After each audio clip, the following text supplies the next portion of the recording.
Well, you're very welcome to stage 2 of the Middle East's only World Tour race for women. 111 kilometres in total. It's a short, sharp shock for the riders in prospect. Al Dhafra Fort, it's a familiar destination and it's the launching pad for riders.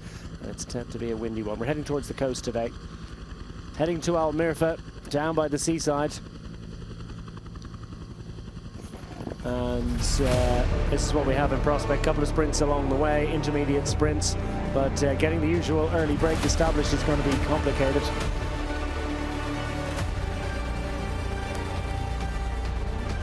From the start, it's immediately into the crosswinds after 1,200 metres, and the riders all preparing for the possibility of echelon racing. We're really looking forward to it. And then we make our way to Madinat Zayed after 37 kilometres.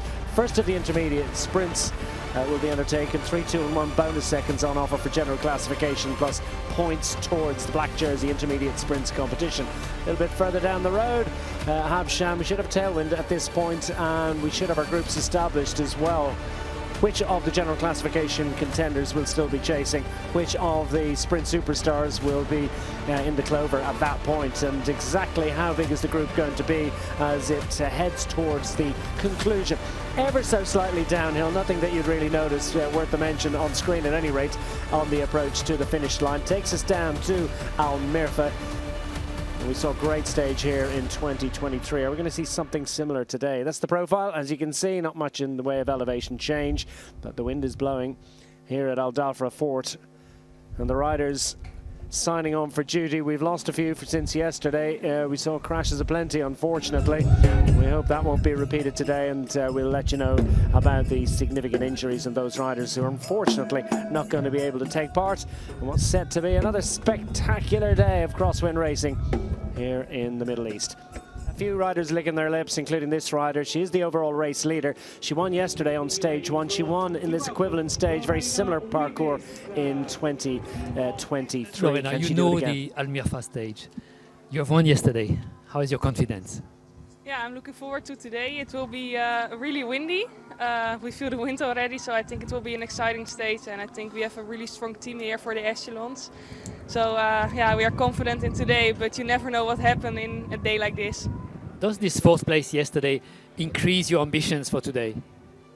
Yeah, I think so. I think I will try my best today and see what happens. It's a different sort of day with the wind, so we'll see what happens.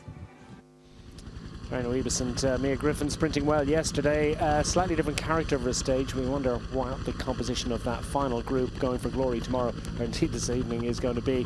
We'll pick up the live coverage, and we're out in the sand dunes, out in the desert, and the riders out in the remote location, the wonderful Al Dhafra Fort. There's been some sort of a fortification on this site since the 17th century, they tell me. And that Al Dhafra Fort is a very familiar style and characteristic architectural shape, character to it. So they have been sent off on the traditional ceremonial start, but this is going to be a busier neutralized section than you normally see, and the riders at the front, naturally enough, those wearing the classification jerseys. The red jersey of overall race leadership is owned by Lorena Wiebes.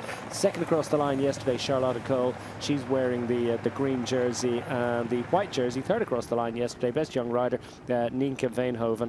Great performance by Christina Tonetti in the break yesterday. She's the leader of the black jersey intermediate sprints classification. Look at this stuff for a neutralized section. You only have to look at the body language of all of these riders and how eager they are to try and get towards the front, because they know how important those opening kilometers are going to be. As soon as that flag drops and the racing officially gets underway, I mean, take a look. You know, riders wanted to try and move up. Tiffany Cromwell, a big dive down the inside there to try and get towards the front, because this is crucial.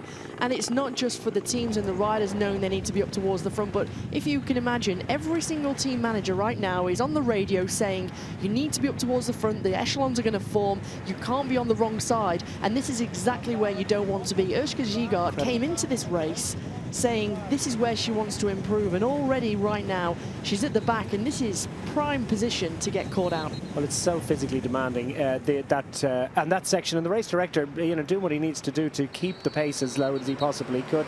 It's a really short and intense neutralized section. That's done and dusted. We're up and running and we're racing like we've never seen before. The power going into the pedals at the moment.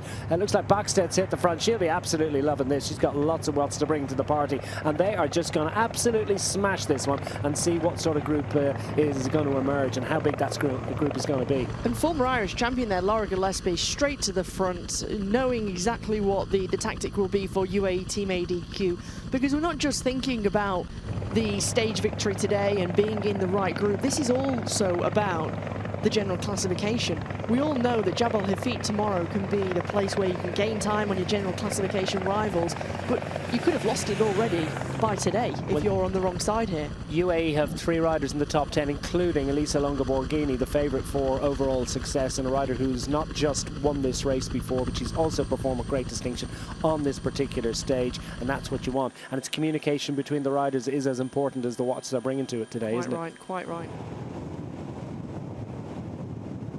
You saw from the neutral zone how eager they were to be up towards the front. It was almost sharpen the elbows, get ready, and it was almost as if the race had started, because, to be quite honest, it had.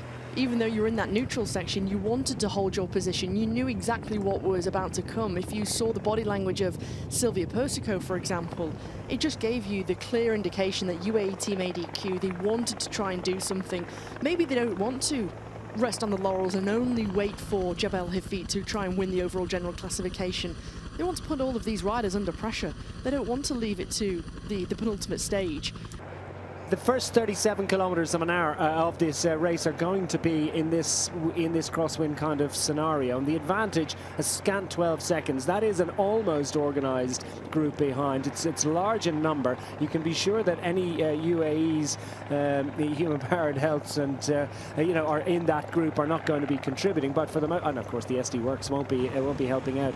For the most part, though, those riders behind have a lot of motivation to try and close down on what's a very, very small lead group at the moment. Erska Zygert is desperately floundering at the back here. Her general classification hopes hanging by a thread. Inside 100 to go. How quickly this one goes. One of the shortest stages, and as we discussed yesterday, the wind and everything we know about the stage and we're expecting, plus the fact that it's a relatively short stage, it's kind of counterintuitive, but that can often make it more certainly busier, and it can make it more complicated for the favourites. At the moment, the outright favourites feeling pretty good about things.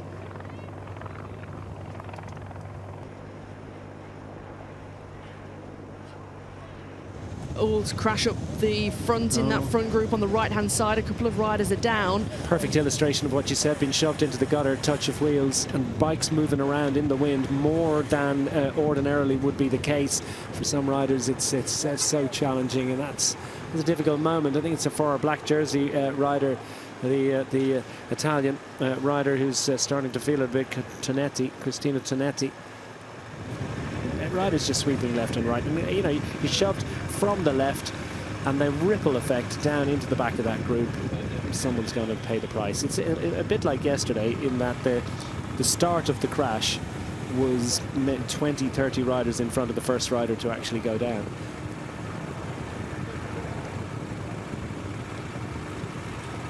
Frustration for Cabal. Did she? I'm not sure what. Did she have a puncture in that, or was it some sort of gear damage go down to the right-hand side? Not sure Tonetti's going to be able to get back in the fray here.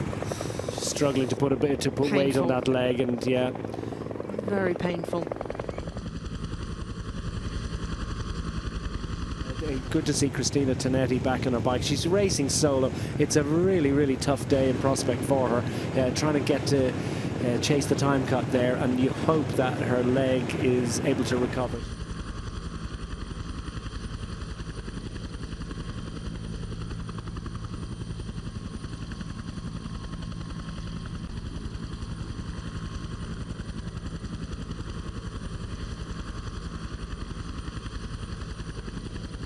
That's absolutely superb to see. Well, Tonetti, she didn't look like she was getting back on her bike anytime soon, but the black jersey rider holder, the intermediate sprints leader. Didn't get an opportunity to go in the early break today, did she? Christina Tonetti on the deck for quite a while, but she's managed to get back on her bike. She's recovered to the point where she's made it into that big group. She can now think about maybe going to the medical car and getting any little bit of extra assistance that's required, but she must be a greatly relieved rider. Christina Tonetti, made of stern stuff.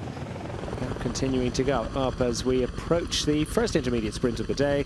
Lisa Longo Borghini will perhaps have mentioned to others that she needs this one.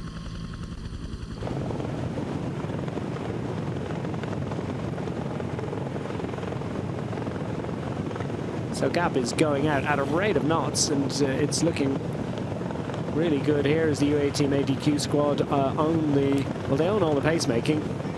Lisa Longo Borghini is just going to get a nice calm armchair ride to the sprint here. Just makes a little bit of an investment. No challenge from behind, so probably stop sprinting, Elisa. Useful points towards the intermediate sprints competition, about which she cares not. It's all about those 3 bonus seconds on general classification. Hannah, we were talking about how, what sort of an advantage would they need when they got the tailwind? 2 to 3 minutes? Shown 2 minutes?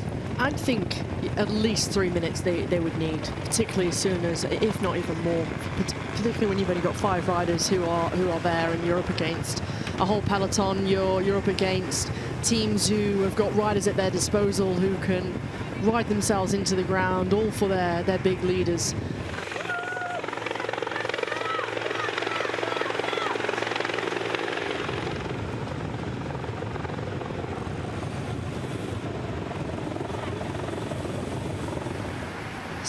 Fast stretch of road here, ever so slightly downhill. What, minus 1, minus 2%. Great road surface. It's very, very smooth. Inside 2 minutes advantage, but they're going to get this one at the very rate. What about that for charging along? The pace is, well, it's absolutely flying. It's really kind of exciting, isn't it? This level of smooth sailing. Somewhat surprisingly, that wasn't Elisa Longo Borghini that took the bonus seconds there. What was that all about? I think she might have been 3rd across the line. Did it catch them out? You've almost just thrown away, well, you have just thrown away 2 seconds, all of the advantage that you can get. I think did it catch them out? Surely they would have seen it and knew it was coming, and the team are right behind at this point. They managed to get the cars up, so I don't think it was a radio distance issue. Let's get a look at this again. And I'm not sure, did Longo Borghini even get there? She did get the 1, so it's been a 4-second gain from the visit to the break. It felt like they gave away 2 seconds there. Yeah, I agree. I mean, Lorena Wiebes not interested. Lily Williams is all about the stage honours today. Oh, it's the Cole group. She's in Group 3, and that's torn it. So Charlotte Cole is not where she needs to be, and that is not going to. Well, that's going to be good news. Well, I'll tell you, here's a scenario. The Lidl Trek-led second group on the road make the junction with Lorena Wiebes up front, and Lorena Wiebes and friends will put extra impetus into this one. And Charlotte Cole, there could still be huge gaps out the road, even if the second group manages to get up to that leading 5. So it's this one is set to run and race hard all the way to the finish line from here. Well, there are about 50 riders between the first 3 groups on the road, 5 in the front group, as you can see, and something just over 20 in each of the next 2 groups. So it's fair to say that about half the race is in a different postcode right now. They've been jettisoned and distanced.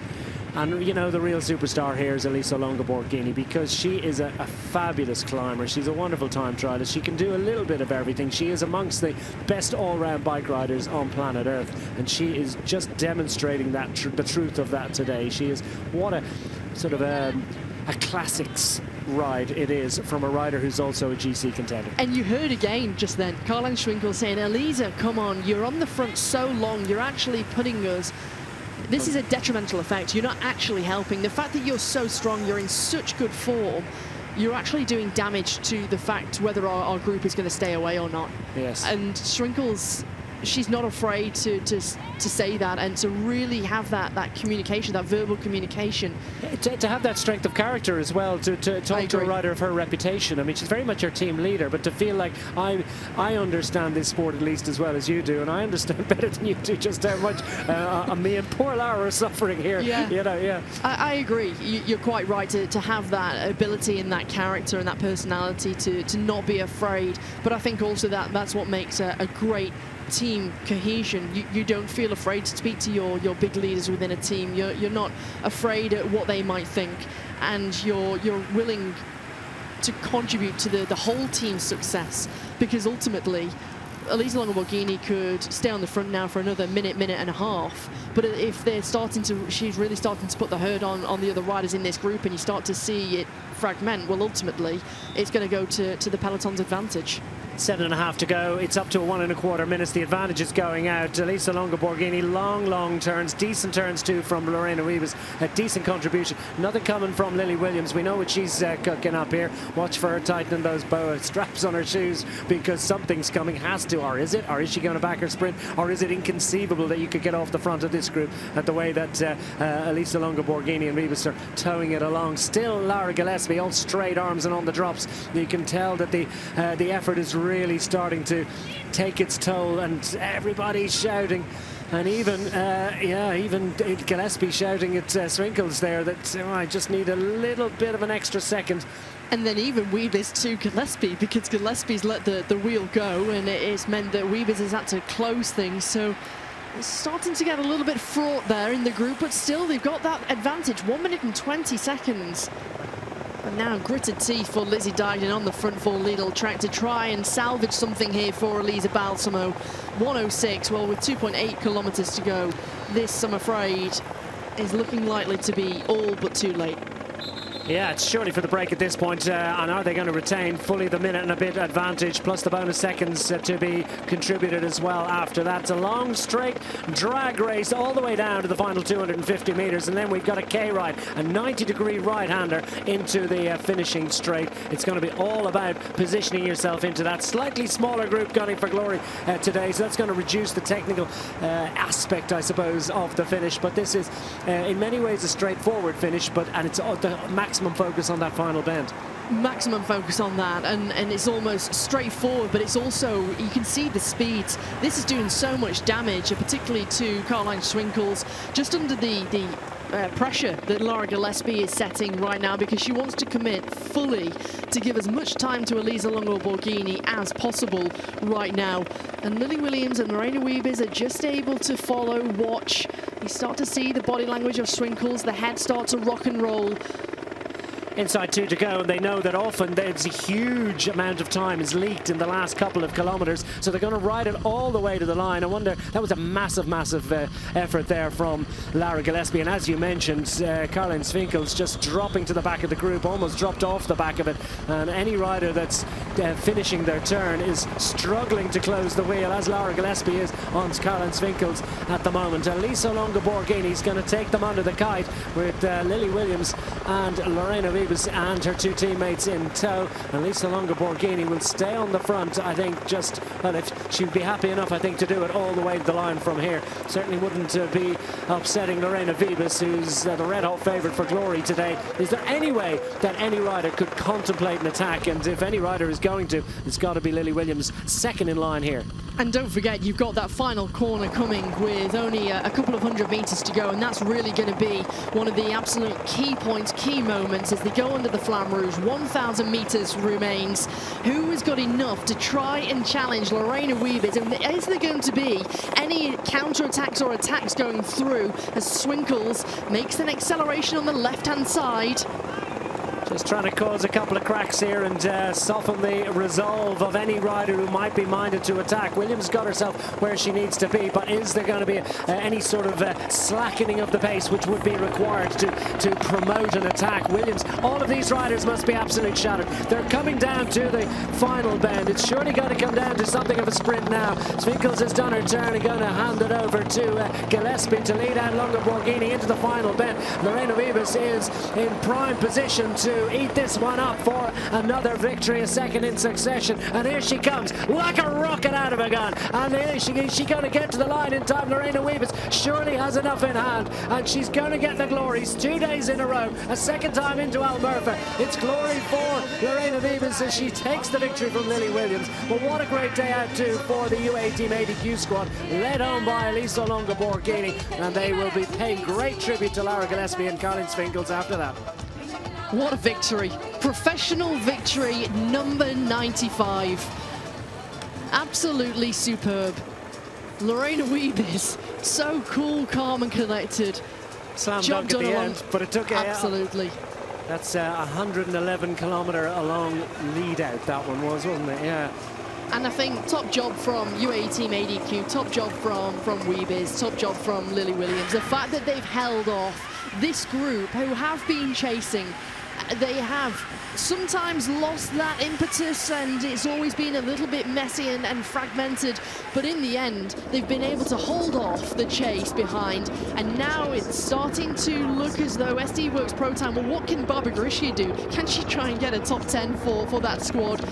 Well, they don't want to ride too hard because I suppose they're diminishing the advantage, but at this point it's a significant advantage gained, and Guarici would really like to scoop an honourable bunch victory, if you want to call it that. And who else is going to get it? And where is the likes of Chiara Consoni going for sixth on the day? Well, it's minor positions to be decided. Lorena, this morning we spoke about sprinting from a reduced peloton, but would you have imagined a group of only 5 people and going away from so far? No, I didn't expect, especially because the peloton was for a long time really close to us. And I think I was one of the last ones who could jump over to this group in the beginning. And yeah, and with the headwind part, we got the minutes, and then we kept on going. And for me, it was lucky that UAE had 3 riders in the group, so they kept on going for the GC for Elisa. And yeah, it was easier for me to sprint. Tell us about the finale. How did you look at the UAE riders, and were you super confident? No, it's always with sprinting you're never 100% sure. But yeah, I remember this sprint also from 2 years ago, and I knew in what position I needed to enter the corner, and I had space to go my own line. So then I felt confident. Yeah, it's one that will live long in her memory and in ours. Lorena Wiebes getting up for the success ahead of Lily Williams, Lara Gillespie, Elisa Longa-Borghini, Caroline Schwinkels from the early break ahead of La Consoni, De Zutte, Confalonieri and Pauline Ferrand-Prévot running out the top 10 from the chase group, almost a minute and a half in arrears.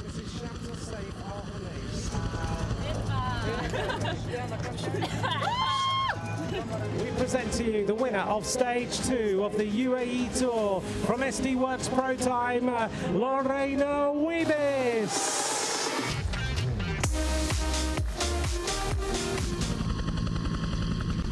There's confirmation again of the situation overall. Lara Gillespie's gone second with more bonus seconds out the road, and at the finish line Lily Williams sits in third. Elisa Longa-Borghini now 16 seconds down, but miles ahead, over 1:30 ahead of her nearest general classification contender. That's Pauline Ferrand-Prévot, exactly 1:30 down. Present to you the leader of the UAE Tour after 2 stages, riding for Team SD Works Pro Time, Lorena Wiebes. لورينا ويبس قائدة السباق من فريق SD Works Pro Time.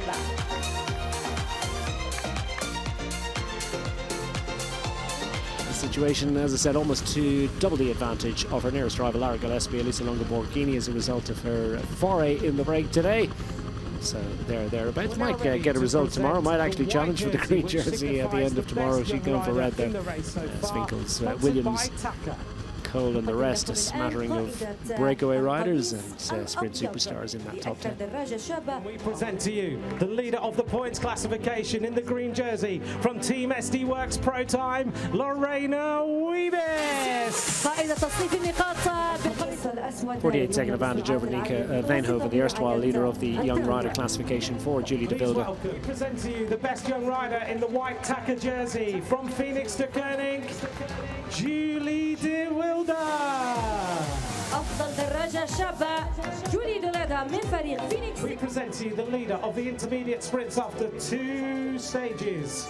In the black Aldal jersey from UAE Team ADQ, Carlin Swinkles. Carlin Squinzel. Answering to Mrs. Shamsa Saif Simone Borghini also in touching distance of that competition for what that's worth, but for Swinkles & Co, they've got a different role to play tomorrow.